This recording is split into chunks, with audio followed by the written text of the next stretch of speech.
Maandiko yanasema ya kwamba Yesu anawaambia wanafunzi wake, namwamini Mungu sawa, lakini niaminini na mimi. Wale watu walikuwa hawajui kwamba Yesu ndiye Mungu. Ndiye yeye.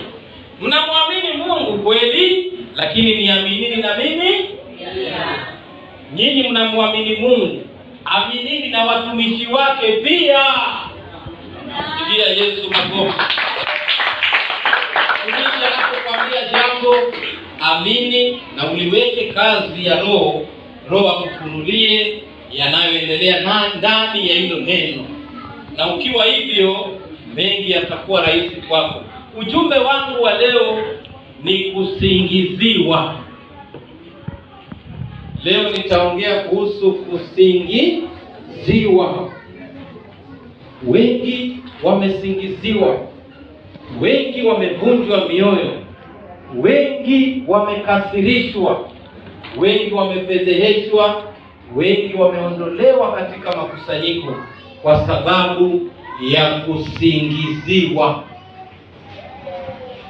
Unaweza singiziwa jambo ambalo hujafanya kabisa, lakini kulingana na mtazamo ambao umesingiziwa hata hauwezi ruka, kwa sababu imefikia mahali hata ukiongea wale unaowaambia hawawezi tena kukusikia wewe. Na hii ilifanyika tangu mwanzo. Kuna watu kadhaa waliosingiziwa ambao nitawataja kwa maandiko na nitawazungumzia. Wasomaji kaeni tayari. Mwanzo 39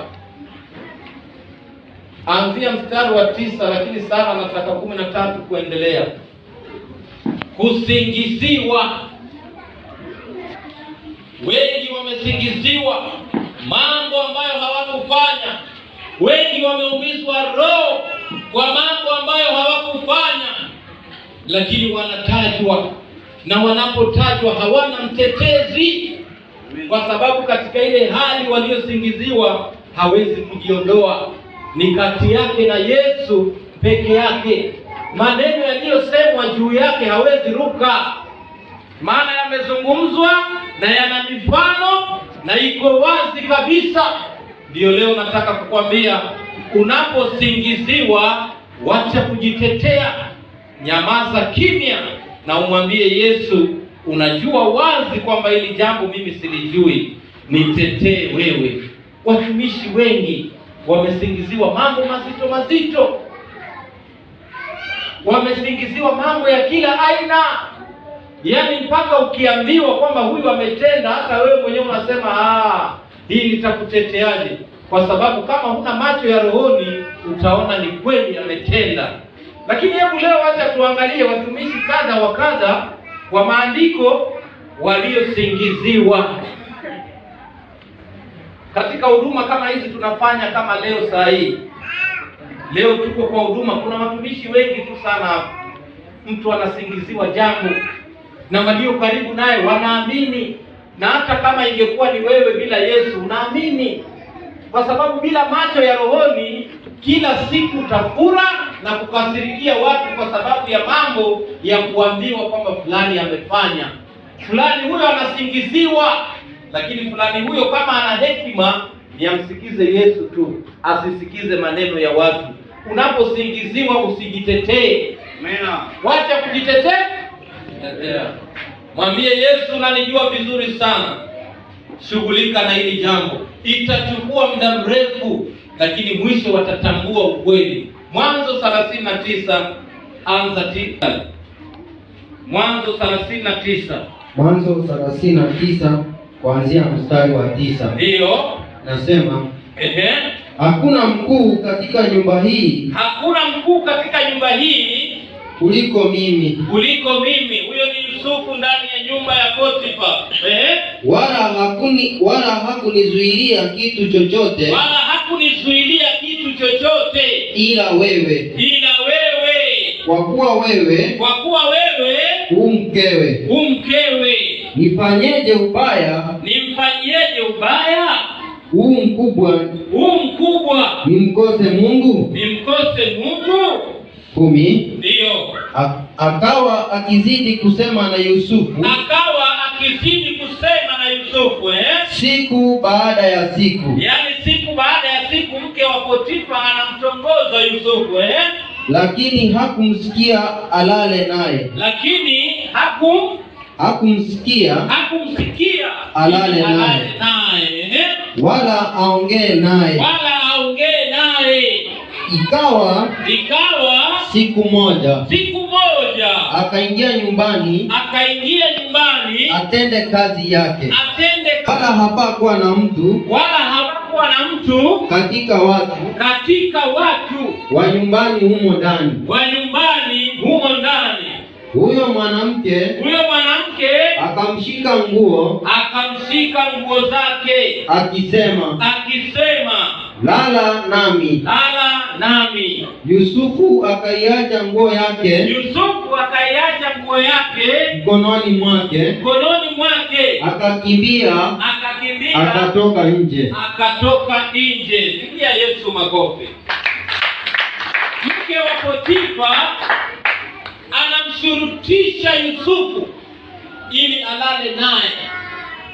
Na alipomuona Yusufu ameingia ndani ya nyumba ili afanye kazi za mule nyumbani, akaingia naye ndani. Akataka kumshika Yusufu ili Yusufu alale naye. Endelea mtumishi. 13. Ikawa alipoona ya kwamba amemwachilia nguo yake mikononi mwake, naye amekimbia nje. Naye akakimbia. Yusufu alikataa kile kitendo na akamwachia mke wa Potifa koti lake, akakimbia nje. Yaani Yusufu yuko katika laini ya sawa, hataki kutenda dhambi. Ameiacha koti kwa mkono wa mke wa Potifa. Hili koti ndio litaleta shida sasa. Tuendelee mtumishi. Akawaita watu wa nyumbani mwake. Yule mama akaita watu wa nyumbani mwake. Akasema nao. Akinena. Angalieni. Ametuletea mtu Mwibrania. Atufanyie dhihaka. Ameingia kwangu. Ili alale nami. Nikalia kwa sauti kuu. Ikawa aliposikia ya kuwa nimepaza sauti yangu na kulia. Aliachia nguo yake kwangu. Pigia Yesu makofi. Nani aliyemkweli hapa? Mke wa Potifa anasema yeye ndiye alikuwa anataka kubakwa, ili hali yeye ndiye alikuwa anataka kubakwa. Na alipoachiwa nguo akaita watu wa nyumba yote akawaambia, angalia ametuletea Mwibrania huyu, ili atufanyie dhihaka. Angalia ameingia kwangu alale nami. Na mimi nikalia. Alafu nikachukua nguo yake nikaishika. Yusufu alikubali kuacha koti, lakini asiende kinyume na nani? Na Yesu. Pigia Yesu makofi. 16. Ndiyo. Basi akaweka ile nguo kwake, Basi akaweka ile nguo kwake, hata bwana wake aje nyumbani. hata bwana wake haje nyumbani. Naye akamwambia kwa maneno hayo, Naye akamwambia kwa maneno hayo, akisema, yule mtu Mwibrania yule mtumwa Mwibrania uliyemleta kwetu aliingia kwangu anidhihaki. Ikawa nilipopaza sauti yangu nikalia, akaacha nguo yake kwangu akakimbia nje. Ikawa bwana wake aliposikia maneno ya mkewe aliyomwambia, akisema, mtumwa wako amenitendea mambo kama haya. Hasira yake ikawaka. Bwana wake akamtoa Yusufu akamtia gerezani, mahali walipofungwa wafungwa wa mfalme, naye akawamo humo gerezani. Pigia Yesu makofi. Yusufu ni mtendakazi mwema. Yusufu ameingia ndani akafanya kazi zake za kawaida ndani ya nyumba ya Potifa. Mkewe Potifa anataka kumbaka. Yusufu akavikataa, maana anaelewa ya kwamba nikivifanya hivi nitaikosa mbingu. Naye alipotaka kumbaka Yusufu akamwachia nguo. Yule mama akasema sasa ni yeye ndiye alikuwa anabakwa. Angalia vile Yusufu anasingiziwa. Na anasingiziwa jambo ambalo ni zito.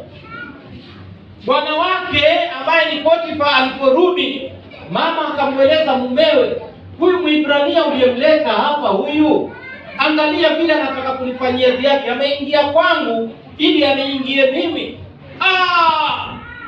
Na unajua mambo kama hayo kwa wanaume ni hivyo unavyojua. Yaani huyu anataka hivi huyu. Hapo hakuna lingine, hapo ni hasira tu. Maandiko yanasema Potifa akakasirika, akasahau mema yote ambayo Yusufu alitenda. Sisi wanadamu tuna tabia moja. Tabia hiyo ni kujisahau. Wakati tunatendewa mema, tunajua kweli huyu mtu ni mzuri, lakini kukitokea baya kidogo, tunasahau wema wote. Angalia, Potifa amesahau mazuri yote kwa sababu nyumba yake ilikuwa inasimamiwa na Yusufu.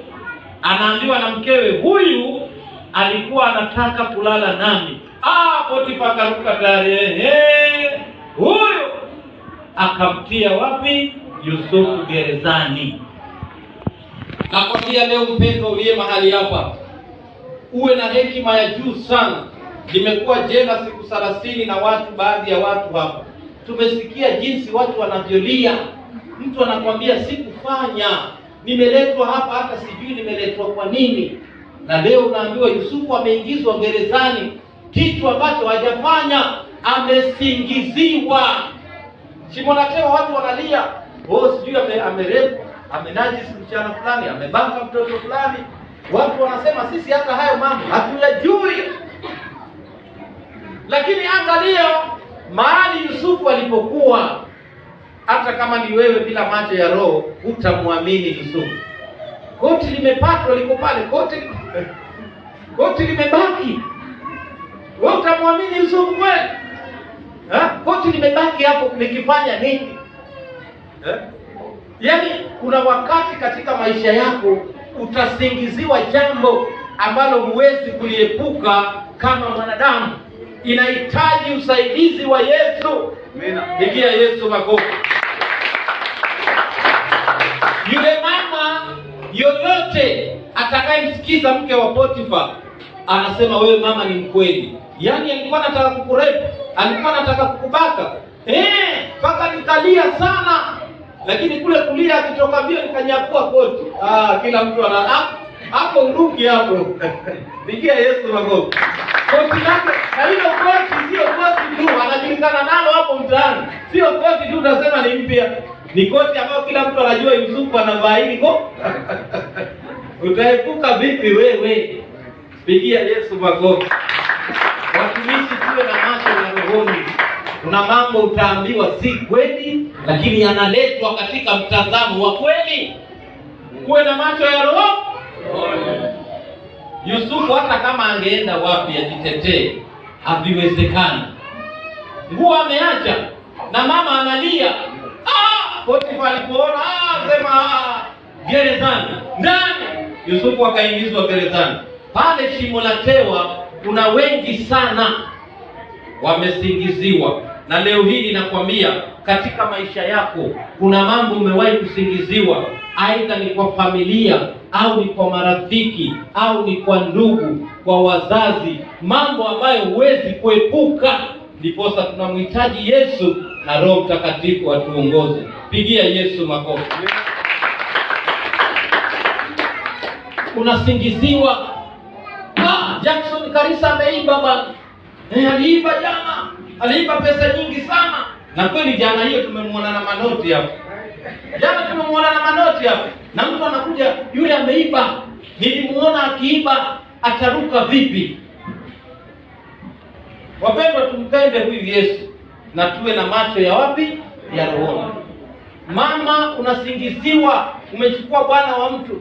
Mzee, unasingiziwa umechukua bibi ya mtu. Inaonekana wazi hata kwa matendo. Huwezi luka. Unasingiziwa mambo mazito ambayo ukiangalia unasema kweli Yesu ndiye anayenifaa. Nyote katika maisha yenu mumewahi kupitia hiyo. Unasingiziwa jambo hujafanya, kitu haujui, lakini unaambiwa kwamba ni wewe na hakuna mwingine. Yusufu akaingia gerezani bure. Akakaa gerezani bure. Lakini akawa anapiga magoti, anamwambia Yesu, mimi mambo yale sikuyafanya. Na siku moja tu Yusufu akatoka wapi? Gerezani. Wewe pia utaumizwa roho, utasingiziwa mambo ambayo hujui, utatajwa mahali ambapo hujafika, lakini nakutia moyo, kumbuka kwamba Yesu yuko pamoja nawe. Pigia Yesu makofi. Wengi wameumia, wengi wamesingiziwa mambo mengi mazito, lakini wanajisahau kwa kujitetea wenyewe.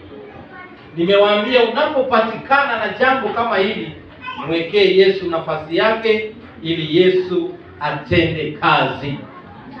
Na ni wengi tu kwa Biblia wamesingiziwa. Hesabu 13 mstari wa 29. Hesabu 13 mstari wa 29. Kalebu na Yoshua wameenda kupeleleza mji wa asali na maziwa, wakarudi na majibu mazuri ya kwamba ule mji uko safi na hauna shida yoyote.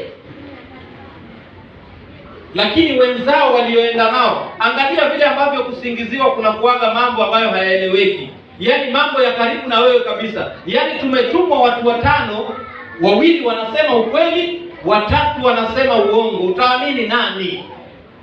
Swali, utaamini walio wengi ama walio kidogo? Kalebu na Yoshua wanatumwa kupeleleza Kanaani, mji wa maziwa na asali. Wanaingia katika ule mji, wanakuja na majibu mazuri. Jamani, ule mji ni mzuri sana na unatupendeza na tunaenda kwa huo mji. Lakini kando yake huo mji kuna watu ambao hata hawatuwezi. Hata tukiwashika tunawatandika tu mara moja, tunaingia ndani. Lakini wenzao waliokuwa wengi wakasema hapana, pale tukiingia tutauawa kama panzi. Wale watu ni manevili, majitu wale. Utanisomea 29 mpaka 30. Niangalia Hesabu. Na Kalebu na Yoshua wanawaambia, jamani, mji ni mzuri ule, tumeona kila kitu kiko sawa. Wanasema hapana, huko tuliyoyaona ni mazito. Musa hakwenda. Musa sasa analia, anamwambia Mungu, nionyeshe ni nini hii naisikia kwa masikio yangu, ni nani anayesema ukweli hapa? Je, ni Kalebu na Yoshua ama ni wengine? Utasoma kuanzia 29 mpaka 33. Musa analetewa ujumbe, anaambiwa mji ni mzuri, lakini kuna kikundi kingine kimewasingizia wenzao, hawa ni waongo. Na Kalebu na Yoshua ndio walikuwa wanaongoza huo msafara. Wana wa Israeli wakalia kweli, wakasema mbona hivi? Mbona ulitutoa Misri ukatuleta hapa tunapata shida sasa? Mbona imekuwa hivi? Musa akalia, anamwambia Yesu, nionyeshe ni nini kinaendelea. Wewe pia utasingiziwa jambo la kweli. Unasingiziwa kitu hujui, unaleta ripoti ya kweli, mwingine anakuja na ya uongo, na unakamatwa kabisa. Pigia Yesu makofi. Hesabu 14 inasema Musa akamlilia Yesu, akamwambia nionyeshe ukweli.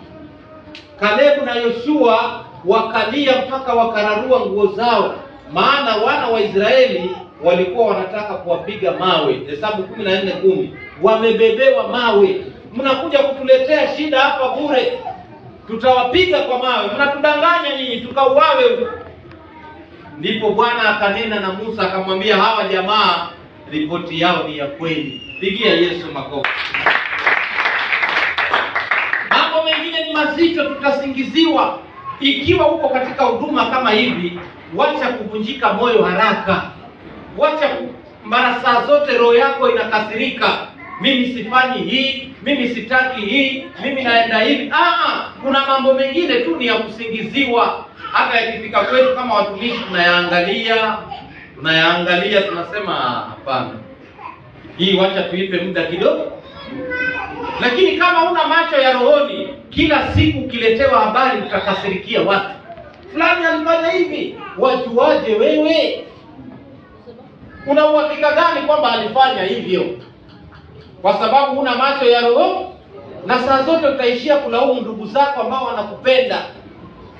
Fulani nilisikia ati fulani tuliambiwa alifanya hivi na hivi, tuliambiwa alifanya hivi na hivi. Masingizio matupu, badala ya kusikiza roho anasema nini. Tumishi wa Biblia ameweka msingi mzuri sana. Ukisikia jambo, uliza roho. Wachana na maamuzi ya haraka kwamba fulani amesema namwamini sana. Yesu anasema mnamwamini Mungu, niaminini na mimi. Niaminini na mimi pia. Pigia Yesu makofi. Kalebu na Yoshua wanataka kupigwa mawe, lakini Yesu anasema, Musa, sasa nakupa maono. Ukweli ni kwamba hawa jamaa wako sawa, hawana shida yoyote. Tegemea Yesu atakutetea, maana kusingiziwa kumejaa. Hata sisi wachungaji, unaandiko ni Methali 29:14 kama sikukosea. Methali 29 inayosema, mfalme akisikiza uongo na watumishi wake wote watakuwa waongo. Inasema mwenye kutawala akisikiza uongo, basi watumishi wake wote wamekuwa waongo. Musa angesikiza uongo, basi wale wengine wote wangemletea ripoti za uongo kila siku. Musa anasikiza uongo, huyu wacha tumpelekee tu, na ndiyo sasa kusanyiko linasambaratika. Mtawala yoyote akisikiza uongo, na walio chini yake wote watakuwa waongo, maana kila mtu atatunga jambo lake akileta, kwa sababu hayo wanayoleta hayaonekani katika roho. Leo umekuja na hii ni sawa kabisa, umekuja na hii ni sawa kabisa, lakini angalia mchungaji anakuambia wacha tumpe roho nafasi. Anataka kujua ukweli uko wapi. Lakini ukileta tu anachukua, basi watu wote watakuwa waongo katika kusanyiko, maana huyo mchungaji wa hapo, yeye ukimpelekea ameshaweka fulani wewe umekosa sana. Hapana, mpaka tuongozwe na Roho. Unaweza kupelekea kiongozi yoyote hapa kanisani, wa mama, wazee, hata mchungaji, akakwambia ngoja kidogo, wacha tuongozwe na Roho. Amechukua hatua nzuri sana, kwa sababu hataki kujiamulia kwa akili zake. Anampa Roho nafasi. Pigia Yesu makofi. Kwa hivyo tunawala yoyote akisikiza uongo, na walio chini yake wote wamekuwa waongo. Na ndio maana unapata makusanyiko mengi ambayo yamkini wanasikiza ukweli na kumsikiza Roho, watu si wengi. Watu si wengi wanapenda ule uongo. Vunja madhabahu. Madhabahu inavunjwa na 1,000. Yesu aliandika wapi kwa Biblia madhabahu inavunjwa na 1,000? Vunja madhabahu, nini? Unasikiza uongo? Lakini sikiza nani? Roho Mtakatifu. Pigia Yesu makofi. Kuna mama mmoja, story moja, nafikiri niliwaambia ama nitairudia tena. Mambo ya kusingiziwa yameharibu familia nyingi. Ndoa zimevunjika kwa sababu ya mambo ya kusingiziwa. Tumeishi Maringo, akakwambia mtu alikuwa anampigia simu, sijui hivi, akamwambia basi ukiwaona hao nipigie simu mpaka leo. Wewe ukiwaona tunasema wanaonekana pamoja. Ukiwaona tu nipigie simu. Hawajapiga mpaka leo. Kwa sababu alimpa Roho nafasi. Watu wanasingizia. Ukitoka kwenda kazini, mtu anakupigia mke wako na muona huku, mume wako yuko na huyu. Masingizio makubwa. Ndoa zinavunjika, imani inaondoka, na wewe mama ama wewe mzee una moto. Ameonekana na nani? Ameonekana na shida tayari. Wazee si mmekomaa bwana. Ndio. Ukisikia mke wako ameonekana mahali, mwambie ningojee naye hapo naye. Uone kama atasimama naye hapo. Wamama huwa mko moto sana, lakini tunawaambia nyinyi hamna cha subira. Ni war without end kwa. Natoka mbio kwa hiyo nyumba mbaya sana. Pigia Yesu makofi. Lakini tumeishia kuharibu mambo mengi kwa sababu ya kusingiziana, kusingizia. Pigia Yesu makofi. Na wengi kabla hatujampata Yesu ndani ya roho zetu, huwa tuna hiyo moto, tuna hiyo hamaki, tuna maamuzi ya haraka. Umemwona hata kazi unaacha wapi mtu wewe kukopi. Umemwona ndio kabisa. Lakini wewe sema Yesu, kama anaenda kununua kitu dukani ni sawa, lakini kama kuna mengine wewe endelee. Pigia Yesu makofi. Hii story niliwaambia kidogo siku za nyuma, kusingiziana. Kuna mzee mmoja alikuwa na wakazawana na alikuwa na mabibi 4. Huyu mzee wakazawana wake wakaja kuishi nyumbani. Yamkini watoto wake walikuwa town wanafanya kazi. Sasa wakazawana wanaishi pale nyumbani. Na kuna mkazamwana mmoja ambaye ndio alikuwa anampenda sana huyu baba, akipika chakula anampatia, yani anamshughulikia vizuri kama baadhia wake. Sasa sijui kawaje ukatokea kusingiziana. Na wakati wanasingiziana, hawa mabibi za huyu mzee wote 4 walishirikiana kwa mdomo mmoja, kila mmoja anasema ndio. Basi siku moja huyu mkazamwana akapatikana na mtu ndani ya nyumba yake. Haijulikani walikuwa wanaongea ama walikuwa katika hali gani. Lakini wale mama zake 4 wote wakasema huyu mkazamwana huyu ni msharati, na hii tabia hatutaikubali kwa hii boma. Hii boma hatutaki mwanamke msharati. Mkazamwana msharati na afanye nini? Aende. Mzee hayuko. Kuna wakazawana wengine lakini wameshikana na hawa mama. Mzee hawamshughulikii, lakini huyu mmoja anayemshughulikia mzee ndio sasa amesingiziwa. Kila mmoja anasema huyu kama amepatikana na mtu naye wanawake yuko town. Mzee alipokuja akaambiwa, basi wewe uko hapa na kumbe mkaza mwana wako hapa ni msherati. Mzee akasema, tulieni kwanza. Mzee wa busara, tulieni kwanza. Sio na moto, tulieni kwanza.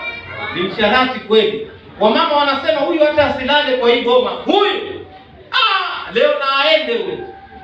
Hata ashakusanyiwa vilango vyake vimetupwa hapo nje. Nenda tabia hii hatutaki. Si mnajua tu wamama. Tabia hii hatutaki hapa. Nenda. Mzee akasema, ngojeni kwanza, mkaza mwanangu aende hivi. Ngojeni. Akapigia mwanawe simu. Mwanangu, naweza pata nafasi lini ukaja hapa nyumbani? Na mambo hapa ni mazito. Mwanawe akamwambia, mama ashaniambia. Hayo na mama ashaniambia anaendelea huko. Mimi naja kesho. Mama ameniambia tayari, hata nishajipanga, nishakata tikiti. Akamwambia, sawa mwanangu, njoo hili jambo tuliongee. Kijana akapanda gari kutoka Nairobi mbio mpaka nyumbani, akafika asubuhi. Kesi sasa. Asubuhi kabisa wamama wamefika. Aende huyu mkaza mwana msherati, aende huyu. Hawezi kaa hapa. Sisi hatutaki washerati hapa. Mzee akamwambia, tulieni kidogo, nina safari mimi. Nataka niende mahali, alafu nikirudi saa 8 hii kesi tutaizungumza vizuri. Sasa si sahihi, wacheni niondoke. Akamwambia mwanawe, kijana wangu tulia, ndio umeingia, wacha niondoke. Mzee akaondoka kidogo, akatembea huko, akaokota chupa ya mineral ile ya maji ile ndogo ile. Alafu akachukua maji na mchanga na vitu akaweka moja. Piga ikawa kana kwamba ni dawa nzuri sana. Mzee akazunguka kwa saa 8 akarudi. Akamwambia, mimi sikuwa nimetoka bure, nilikuwa nimeenda kwa mtaalamu. Mtaalamu alionyeshe boma langu lina shida gani. Hii shida ya boma yangu nataka kuijua. Unajua mambo kama haya si mazuri kutajwa kwa familia. Kwa hivyo nimeenda kwa mtaalamu anionyeshe kinachoendelea katika boma langu. Na nimerudi sasa. Na akamtaja mtaalamu mkali sana. Sasa njooni hapa nyote tukae tuongee. Wamama wakaja wote. Familia ni mambo ya kifamilia, haijahusu mtu wa nje, mambo ya familia. Mzee akasema, yule mtaalamu amenipa hii dawa. Unaiona hii? Hii ni kill me quick. Mara moja unaenda hii. Haina mchezo. Hii haina mchezo hii. Sasa basi masharti ya hii dawa ni kwamba nitaimwaga hapa. Na haya ni mambo ya kifamilia kama nilivyowaambia, ni mambo ya kifamilia. Si ya huyu mkaka mwana, ni mambo ya kifamilia. Kwa hivyo mke wangu wa kwanza ndio ataanza kupita. Alafu mke wa pili mpaka wa 4 ndio wakaza wana waanze. Kwa mama wakashika kitu. Ndio maana. Wanasema, wewe mzee na vipi bwana wewe? Huyu ndo amefanya makosa, sisi tekeni hapo. Tulieni. Nyinyi wote ni wanawake, kwa hiyo boma lazima tupate ukweli. Wote wa mama wanne wakakataa kuvuka ile laini. Sema mzee, hiyo mambo hiyo. Kila mtu akaingia kwake ikubali. Kila mtu wote wakakataa kuvuka ile laini. Wote. Mzee akabaki pale na kijana wake wameketi. Akamuuliza kijana wake, unaona? Hawa ndivyo walivyo. Hawa watakuharibia ndoa hawa, mama zako hawa. Watakuharibia ndoa? Chukua mke wako ukakae na. Naona wamekataa kuvuka. Wanamsingizia huyu mwenzao. Kama kweli ni wa kweli, si waogopi kufa, wangepita. Mama wote wakaingia ndani ya nyumba. Kijana akafikiria, mama ameniambia, lakini mbona mama pia amekataa kuvuka? Mamake mzazi mwenyewe hakuvuka bado. Sema wewe, akaenda kaketi na mkewe. Sasa ndio mimi nawaambia hivi, tusiwe na moto, tusiwe na haraka, tusiwe na hamaki. Huyu kijana angekuja akae na mkewe, wangeelewa. Kijana sasa ndio akafikiria, akasema kama mama amekataa pale na ni mamangu mzazi, basi inahitaji niongee na mke wangu. Akamwita mke wake ndani ya nyumba, wakaketi. Haya, niambie vilikuwaje? Akamwambia, mume wangu, ungeniuliza hivi mapema hata yangefikia pa. Wewe mume wangu, si ndio niambia wewe kwamba utatuma pesa nitafute mtu wa kukata ule mti? Mimi nilikuwa nimeita mtu, tunaongea bei hapa. Tunaongea bei ya kukata ule mti. Mamako akaniona naye hapa, ndio hii shida. Jamaa akashika kichwa. Tena huyo kijana ndio alikuwa amemwagiza bibi yake atafute mtu akate mti. Sasa yeye alikuwa atatuma nini? Wameketi wanaongea bei, wakamchungulia. Diwa, umeataa kuna kitu. Jana akamuomba mkewe msamaha kwa sababu ya kusingizia. Mambo ya kusingiziwa ni hatari, yanaua. Matendo ya Mitume 6. Maandiko mengi tutasoma leo, tutazungumza. Matendo ya Mitume 6 kuanzia 1 ukishuka mpaka mahali pale, kuna mtu amesingiziwa na akapigwa mawe akafa. Stefano. Angalia, mtu anakosa uhai wake kwa sababu ya kusingiziwa. Stefano alikuwa ni mtumishi mzuri sana, na sio kwamba amesingiziwa na watu ambao hawamjui Mungu, watu ambao wamekombolewa na wanamjua Mungu vizuri sana. Stefano anatetea wajane, kumbe wao wana njama zao kando. Wakaketi watu wakapanga njama, wakaja kwa Stefano kumshawishi ageuze msimamo wake. Stefano akawaambia, mimi hekima nilionayo ninajua ni wajane wote wapate kusaidiwa. Kama kuna kula ndani ya wajane na kuna ujanja, mimi sitaki. Hawa watu wakamsingizia Stefano. Wakamsingizia Stefano kwamba amefundisha kinyume na Yesu na kinyume na Musa. Stefano anapigwa mawe mpaka anakufa kwa kusingiziwa. Wapendwa, kama uko hapa, ikiwa jambo umeliona si la kweli, wacha kusingizia mwenzako. Kama uko kwa ndoa, ukiona mambo haendi sawa kwa mtu fulani, wacha kusingizia. Sema kile umeona. Sema kile umeona, maana hicho ulichoona ndio una uhakika nacho. Hayo mengine huna uhakika na. Stefano anapigwa mawe mpaka anakufa kwa sababu ya kusingiziwa. Pigia Yesu makofi. Wapendwa, wengi wameonewa. Tumekuwa nao shimo la tewa. Mtu analia, kuliibiwa mahali, mimi ni askari tu, wamekuja wamenibeba. Ndoa zinavunjika. Mama anakuambia, mume wangu ni aliambiwa maneno, sijui mimi nafanya hivi nikafukuzwa. Mama anateseka na watoto, mambo ya kusingiziwa. Mume anaishi bila mke kwa sababu wa mama walimwambia mke wake, mume wako ni msherati, achana naye. Kwa kusingiziwa. Watu wanaishi kwa kusingiziana. Hata hapa kwa kusanyiko, tukianza kuishi kwa kusingiziana, fulani amefanya hivi, wewe saa yote unataka kusikiza kile watu wamesema. Sikiza kile Yesu amesema. Pia Yesu makofi. Mwimbaji mmoja asubuhi nikiwa nimelala nikamsikia naimba hapa ndani kwa hizi speaker, anasema, mimi sipiganii, mimi napiganiwa. Nilikuwa nasemaje? Napiganiwa. Hiyo nyimbo mmeisikia siku yao? Anasema, mimi sipigani, napigani. Napiganiwa na baba. Anapiganiwa na baba. Mwachie baba nafasi akupiganie. Lakini ikiwa wewe utaingia tabia ya uongo, ukisimama hapa unasema mambo ambayo sio, ukisimama hapa unasingizia wenzako, basi jua safari yako ya wokovu ni kuangamia. Unaenda ukiangamia. Pigia Yesu makofi. Luka 23 anzia 1. Yesu anasingiziwa. Yaani baba yetu Yesu Kristo mwenyewe anasingiziwa. Luka 23:1. Luka 23:1. Ndio. Wakasimama mkutano wote. Wakampeleka kwa Pilato. Wakasimama mkutano wote, wakampeleka Yesu kwa Pilato. Wakaanza kushtaki wakasema. Wakaanza kumshtaki wakasema, wakisema, tumemwona huyu akipotosha taifa letu na kuwazuia watu wasimpe Kaisari kodi. Na kuzuia watu wasimpe Kaisari kodi. akisema kwamba yeye mwenyewe ni Kristo. Akisema ya kwamba yeye mwenyewe ni Kristo. Haya maneno yana ukweli kweli.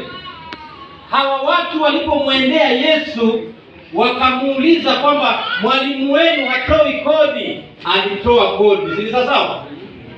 Wazee na makuhani na mafarisayo wakamwendea Yesu tena wakamwendea kwa maneno matamu. Wanamwambia mwalimu, Luka 22 hapo. Mwalimu, wewe ni mwalimu mzuri. Hata uangalii utajiri wa mtu, uangalii sura ya mtu, uangalii kabila.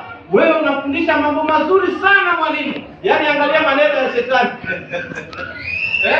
Ni Luka 22. Hiyo ni sawa, hiyo umesoma ni sawa. Kuna mahali Yesu wanamwambia Yesu, wewe ni mwalimu mzuri sana. Unafundisha vizuri. Uangalii sura, uangalii kabila. Wewe ni mwalimu mzuri sana. Uangalie ni Mathayo 22 kuanzia 15 hapa. Mathayo 22 kuanzia 15. Wewe ni mwalimu mzuri sana. Uangalii sura, uangalii kabila, uangalii cheo. Hata sisi mafarisayo na waandishi tunafurahia mafunzo yako, lakini ni vyema kutoa kodi. Yaani wanamzunguka Yesu hapo. Unafundisha vizuri kweli, lakini je, ni vizuri kutoa kodi kwa Kaisari? Yesu akawaambia, leteni hiyo sarafu. Pigia Yesu makofi. Anawajibu sawa na upumbavu wao. Leteni hiyo sarafu, mpeni Kaisari kilicho cha Kaisari na mumpe Yesu kilicho cha Yesu. Sasa tukija kwa Luka 23, hao mafarisayo na wazee na waandishi ndio wanamwendea Pilato wakimwambia huyu mtu anapotosha watu. Yesu alikuwa amepotosha nani? Kama kodi anatoa, kuna mtu amempotosha? Si anasingiziwa. Huyu mtu anasema yeye mwenyewe kwanza ni mfalme huyu. Alafu tena anawakataza watu wasitoe kodi. Yesu anasingiziwa na anapigwa mpaka kufikia kuuawa. Pigia Yesu makofi. Na kama Yesu alisingiziwa, hata wewe utasingiziwa. Ukiwa katika kusanyiko hili, ninakupa wosia mmoja. Wacha kuwa na viasira visivyoeleweka. Fungua moyo wako, mwambie Yesu nitawale. Lakini ukisikiza maneno ya watu hapa, hautakuja. Naona yule mzee kama angesikiza mabibi zake, angemfukuza mkaza mwanawe. Kijana angesikiza mama zake, angefukuza bibi yake. Lakini alienda akaketi na bibi yake akamwambia, "Haya mke wangu, haya niambie, umesingiziwa na ni kweli?" Mke wake akamwambia, "Ni kweli kabisa, huyo jamaa ambaye wamemtaja alikuwa hapa. Tena tulikuwa naye hapa ndani. Huyo jamaa wamemtaja alikuwa hapa. Si wewe ndio uliniambia tukate ule tutatuma pesa. Kwa tunaongea bei, tume pesa tulipe." Wakaniona naye, hayangalia aliyotokea. Ndio jamaa anafunguka akili. Na wewe utafunguka akili wakati ushaharibu. Afadhali ufunguke akili leo. Pigia Yesu makofi. Wapendwa, mambo haya kidogo ni mazito, lakini tukiwa ndani ya Yesu, Yesu atatufundisha mengi.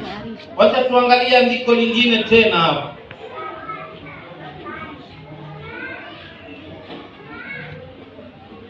Twende kwa Mathayo 14.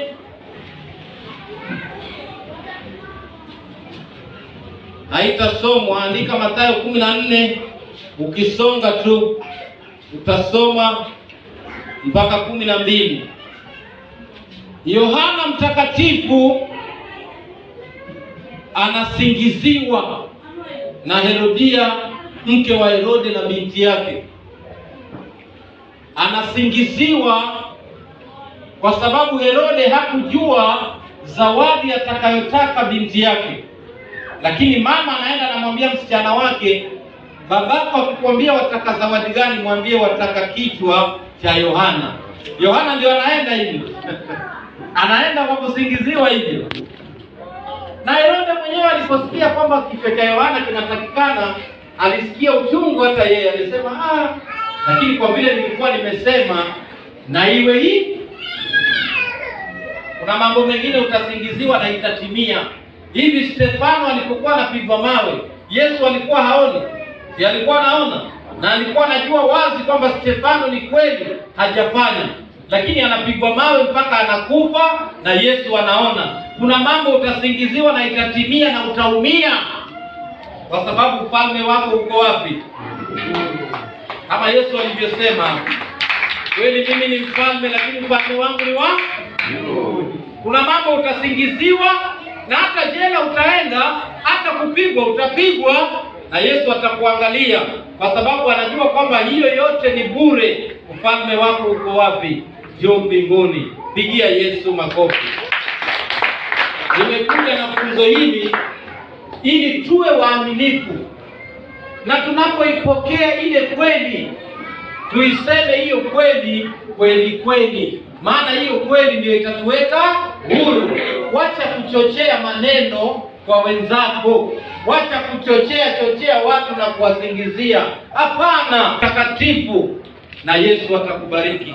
Wapendwa, kama vile watangulizi wangu walivyosema ya kwamba huko tumetembea kote, hata upigaji wa vyombo tuko mbali, hatujigambi. Kwa hiyo lakini vyombo vyetu vinapolia unaweza kutingisa kichwa, kwa sababu viko na mpangilio. Tuko mbali, lakini tusijisifu. Kwa hiyo tuseme kweli na ndugu zetu, tuwe na uaminifu na ndugu zetu. Kama una tabia ya kusingizia watu, achana nayo, huyo pepo akuondoke. Sema kweli na mwenzako na Yesu atakubariki. Nataka kuzungumzia kidogo nikiwa namaliza kile ndugu Rua ameongea, heshima kwa watumishi. Sisi watumishi wapendwa, tunaumia sana ndani ya roho zetu, tunaumia wakati mwingine, kwa sababu unamwambia mtu fanya hivi na hataki kufanya, fanya hivi na hataki. Unapomwambia jambo hataki, heshima inapotea. Lakini wewe utakaye kaidi mambo ya watumishi, mwisho wako utakuwa upi? Utapunguza. Usione mtumishi anakukanyakanya saa yote ukaona kwamba huyu mtumishi ananionea. Hapana, anataka urudi kwa njia ya sawa, ili na wewe nawe ukaone uzima. Pigia Yesu makofi. Nitapeana maandiko mawili yanayohusu mawili matatu hivi yanayohusu mambo ya kuheshimu na kutowapiga watumishi. Kuna watu tabia zao ni kupiga watumishi, yaani yeye anapiga mtumishi kweli kweli, anampiga mtumishi vibaya. Mtumishi hajakaa vizuri gongo, hajakaa vizuri rungu, mtumishi anatulia kidogo gongo. Nasema kuna wengine ukimbia makusanyiko, lakini mimi nilionywa na roho nisikimbie, nikaambiwa nivae shati nyeupe na suruali nyeusi miezi miwili. Sio mnaniona? Nimebadilisha, waenda kuisha, siku zaenda kuisha. Ni miezi mingapi navaa hivi? Ni roho huyu amenena. Pigia Yesu makofi. Niletewa ujumbe nikaambiwa shati nyeupe na suruali nyeupe kwa miezi kadhaa. Na ndio hivi na TV. Aya, wewe cheza na mimi. Cheza na roho sasa. Aya, twende kwa Zaburi. Kucheka pia ni vizuri, inapendeza. Si sawa? Mambo mengine tunaongozwa na roho. Zaburi 105 kuanzia 14. Wapendwa, heshima ni nzuri. Mimi nataka kuwapa mfano mmoja hapa kanisani. Unaona huyu Karabu Mramba huyu ndugu amekuwa hapa kitambo sana, na kama kuna mtu alikuwa na msisimko ni huyu ndugu. Lakini huwa ananiangalia, aongea yeye ametulia tu. Ananiangalia, hata mimi katika roho nilikuwa nashuhudia huyu kuna siku atakimbia, lakini ananiangalia akibadilika tu.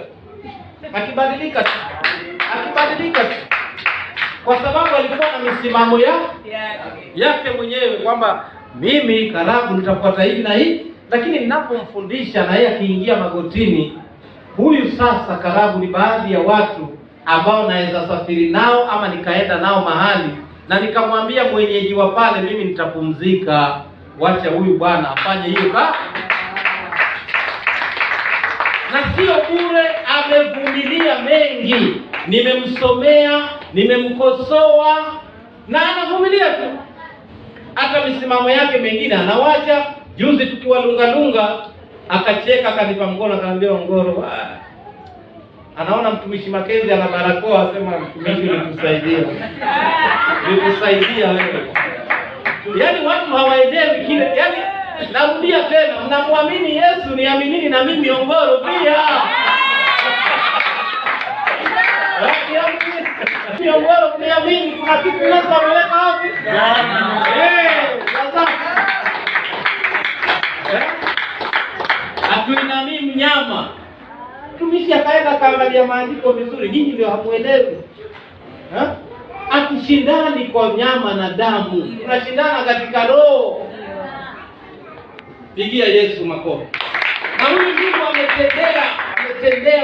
ametendea vizuri.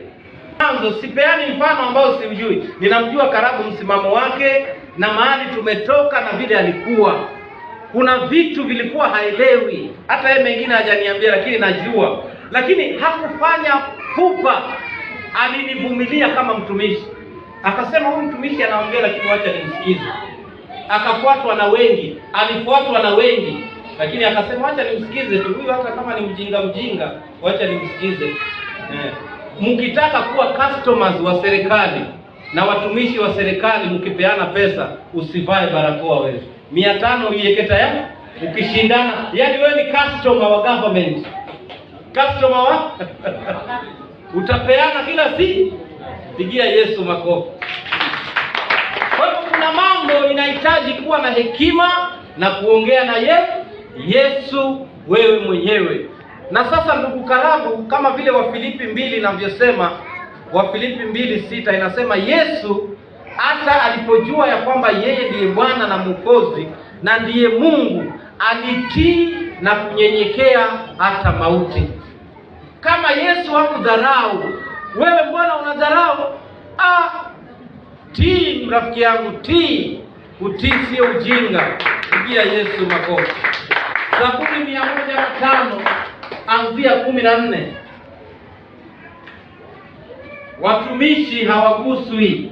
Na nikisema watumishi, mimi huwa nikisema watumishi sizungumzii mchungaji, ninazungumzia kiongozi yoyote, hasa kiongozi wa wamama mahali hapa, kiongozi wa wazee mahali hapa, kiongozi wa vijana, yaani mtumishi yoyote anayeongozwa na Roho kuongoza kusanyiko, usimguse. Wachana naye, kwa sababu kuna maamuzi mengine yatakuja ya kijinga tu, lakini kumbe yametoka kwa nani? Kwa Yesu. Na watumishi ambao wanamshikilia ndio pillars za mchungaji. Ukimpiga mtumishi wa mama, umempiga mchungaji. Ukimpiga kiongozi wa wazee, umempiga mchungaji. Ukitaka mchungaji awe na mizizi, angalia viongozi wanaoongoza, muwaheshimu. Na mkiwaheshimu tu, basi. Soma hiyo sasa. Mstari wa 14. Ndiyo. Inasema. Ndiyo. Hakumwacha mtu aonewe. Hakumwacha mtu awaonee. Yaani Yesu Kristo hatamwacha mtu awaonee, wala hajamwacha mtu awaonee. Kina nani hao ambao wanaweza kuonewa? Hata mfalme aliwakemea. Hata wafalme aliwakemea kwa ajili yao. Yaani maandiko inasema hakumwacha mtu awaonee. Kina nani? Watumishi, wachungaji, viongozi, hata wafalme wenyewe wa dunia hii aliwakemea kwa ajili yao. Ikiwa kiongozi anaonewa na mfalme, amebadilisha tayari, unajua sio mimi nimeweka curfew, ashaanza kulia mwenyewe. Na hivi wachungaji wamesema wako kwa maombi, angalia kitakachotokea. zinasambaratika zote hizi. Kuna mchungaji mmoja live nilimuona kwa WhatsApp juzi kwa YouTube, anasema tutafungua lockdown wenyewe katika roho, na kweli inafunguka. Amina. Pigia Yesu makofi. Hao kina live nao wasikia, miaka yote mmekuwa mkiambiwa wale ni watumishi wabaya, watumishi sijui aina gani, wachana naye. Kuna kiwango fulani Yesu amemwekea, watakao msikiza vizuri watapata kitu. Wewe wachana naye. Wewe hata usiongee, wachana naye. Wacha afanye kazi yake. Mbona vijana wametoroka wote hapo? Haya, endelea mstari wa 2. 15 akisema msiwaguse masihi wangu wala msiwadhuru nabii zangu. Yaani msiwaguse masihi wake, wala msiwadhuru manabii zangu. Pigia Yesu makofi. Kikao, John, unajua mchungaji amefanya hivi mchungaji kuisha. Unajua, si unasikia hapa, unakwisha, yaani unaisha tu. Wala msiwadhuru. Wakati unapomsengenya mchungaji, unamdhuru. Na wewe nawe hutaachwa, kwa sababu alikemea wafalme na akasema hakuna mtu atawaonea. Mtu yoyote anayeketi vikao vya kusengenya wachungaji ni hatari sana, na mara nyingi huwa wanasambarati. Watumishi wengi wako chini yangu hapa, na kuonya mtumishi, ikiwa unakaa vikao vya kuniongea mimi, sitakuweko hapo, sitakuwa, lakini malaika ataniletea habari saa hiyo hiyo, hata si kitambo. Na mimi nampenda sana huyu Yesu kwa sababu hachukui muda. Mama mmoja alienda akasimama mlango 7, akasema mchungaji Ongoro ameanguka. Yaani amesimama kwa madhabahu kama hivi na anaongea mchungaji Ongoro hivi, mchungaji Ongoro hivi. Kumbe walikuwa wameketi vikao vya watu kadhaa, alafu yeye ndo akateuliwa kuja kutoa ushuhuda. Yeye ndo amesukumwa kama msemaji. Mchungaji Ongoro hivi, mchungaji Ongoro hivi. Akimaliza tu akienda akiketi, hao marafiki zake kwa hiyo group, mchungaji, tumeshangaa sana. Sisi watu tunazungumza kuhusu wewe, lakini huyu mwenzetu naye amepita mipaka huyu. Ameongea kwa madhabahu. Hao marafiki hata dakika haijaisha, hao marafiki zake tayari. Na wewe utakapoongea kuhusu mchungaji, kati yenu mmoja ndio ataleta ripoti. Atakuwa anakucheka tu, lakini ashafikisha ripoti na hata jua ataifikisha vipi. Si huyu alikuwa anaongea kwa madhabahu, akimaliza ile grupu yake tu ananipigia simu, mchungaji, sisi tumekuongea lakini huyu mwenzetu hii hata sisi hatukubaliani nayo hii. Imenifikia haijanifikia.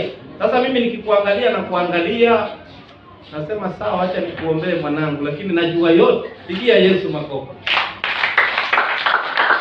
Haya, twende kwa andiko lingine. Namalizia tu sasa hivi. Leo nataka tuchanganue mambo. Nataka wewe uongee, nataka mimi niongee, tusaidiane mahali. Na kile nataka kwamba uelewe watumishi, usiwe mtu mjuaji, usiwe mtu ngangari, usiwe mtu wa kukataa kila kitu. Jaribu kutumia hekima. Pigia Yesu makofi. Zakaria 2 mstari wa 8, namalizia hapo tu sasa. Alafu tuende kwa maswali na tuchanganue mambo. Leo nitaomba pamoja nanyi na tutatembea namna hiyo, kwa sababu ni vizuri kuomba pamoja. Soma Zakaria 2:8, nikiwa nasema ya kwamba katika utumishi wako wacha ushuhuda wa uongo. Sema kweli na kweli itakuweka huru. Zakaria 2 mstari wa 8, tunamalizia hapo. Zakaria 2 mstari wa 8. Ndio. Inasema, kwa maana Bwana wa majeshi amesema hivi. Kwa maana Bwana wa majeshi amesema hivi. Ili ili nitafute ufu amenituma kwa kwa mataifa wale waliowateka ninyi. Kwa mataifa wale waliowateka ninyi. Maana yeye agusaye ninyi agusa mboni ya jicho langu. Maana yeye awagusaye ninyi anagusa mboni ya jicho la Yesu. Mgusa Yesu mwenyewe. Kama unaona mtumishi hakufai, ondoka vizuri, hata usiage. Wacha vita na mtu, nenda ukakae upumzike nyumbani. Lakini usianze vita na kuwa ngangari na ujuaji mwingi. Mimi nataka hivi. Mafarisayo na waandishi walikuwa wajuaji sana, na walikuwa wanajua maandiko sana, na wakamwendea Yesu kwa kunukuu hayo maandiko. Wanaongea kuhusu maandiko, lakini kumbe ni ujuaji tu ulikuwa unawasumbua. Siku ya leo, heshimu watumishi. Pigia Yesu makofi. Nitasoma mwenyewe kitabu kimoja ambacho ninataka nikupe hali ilivyo. Luka 17:20. Kuna Mafarisayo waliokuwa wakitaka kujua kwamba ufalme wa mbinguni utakuja lini. Si hata wewe unataka sana kujua ufalme wa mbinguni utakuja lini?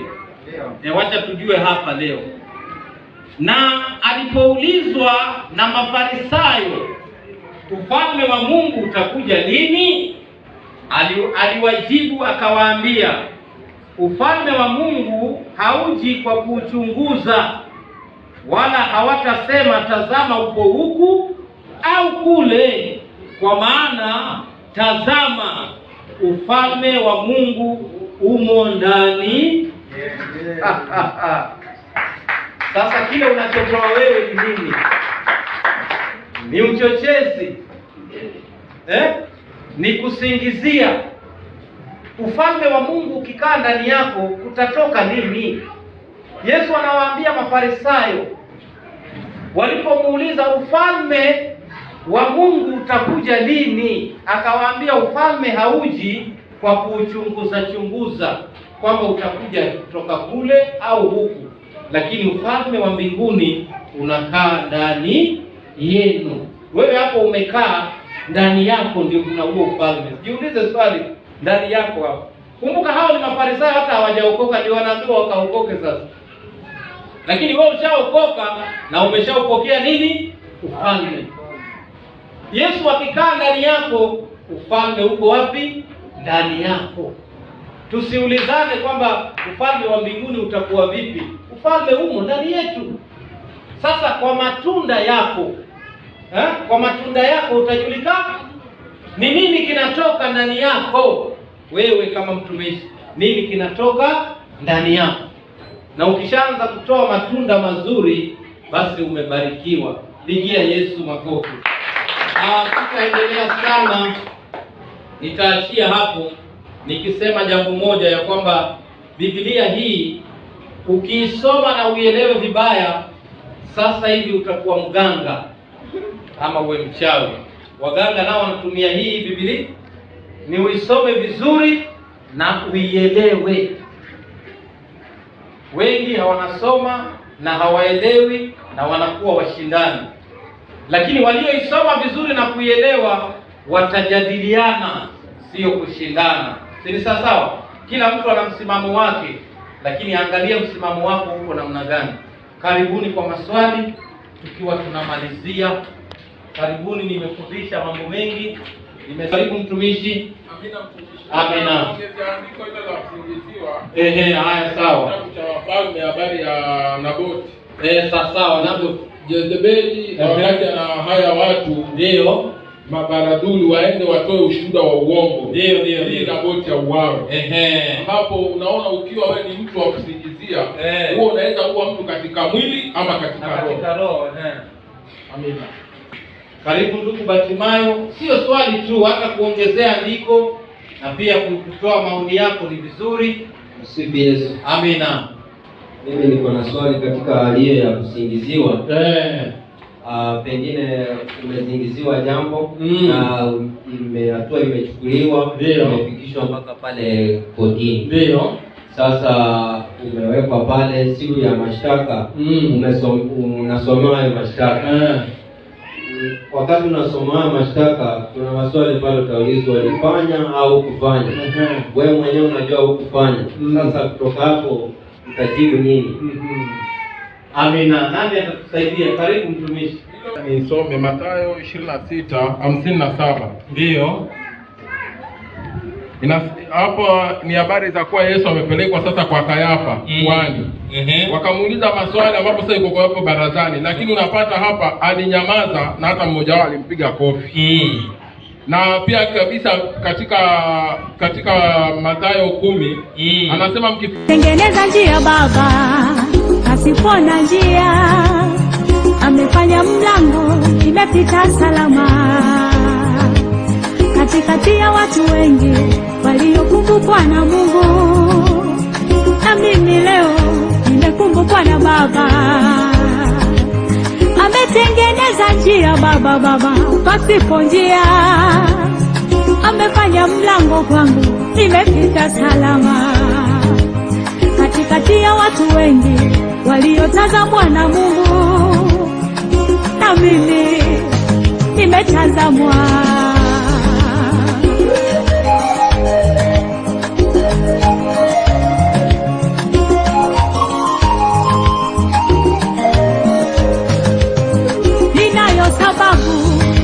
Inayosababisha niseme huyu Mungu si mwanadamu. Ipo sababu